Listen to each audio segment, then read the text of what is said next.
বন্ধুরা, আগের পার্টে আমরা জেনেছি ইরান ও ইসরায়েলের দেশ, জনসংখ্যা ও সামরিক সক্ষমতা সম্পর্কে, এবং এই পর্বে আমরা জানব দুই দেশের এয়ারফোর্স, নেভি এবং নিউক্লিয়ার ওয়েপন সম্পর্কে।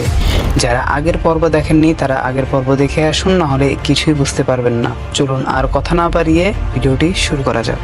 প্রথমেই আমরা জেনে নেব এয়ারফোর্স সম্পর্কে। বর্তমানে ইসরায়েলের কাছে রয়েছে 612টি যুদ্ধবিমান। এর মধ্যে ফাইটার জেট রয়েছে 241টি, অ্যাটাক টাইপ যুদ্ধবিমান রয়েছে 39টি এবং ট্রান্সপোর্ট যুদ্ধবিমান রয়েছে 12টি, ট্রেনার যুদ্ধবিমান রয়েছে 155টি, স্পেশাল মিশন যুদ্ধবিমান রয়েছে 23টি, ট্যাঙ্কার ফ্লিট রয়েছে 14টি এবং হেলিকপ্টার রয়েছে 146টি এবং অ্যাটাক হেলিকপ্টার রয়েছে 48টি। বন্ধুরা, অপরদিকে ইরানের কাছে রয়েছে 551টি যুদ্ধবিমান। এর মধ্যে ফাইটার জেট রয়েছে 186টি, অ্যাটাক টাইপ যুদ্ধবিমান রয়েছে 23টি এবং ট্রান্সপোর্ট যুদ্ধবিমান রয়েছে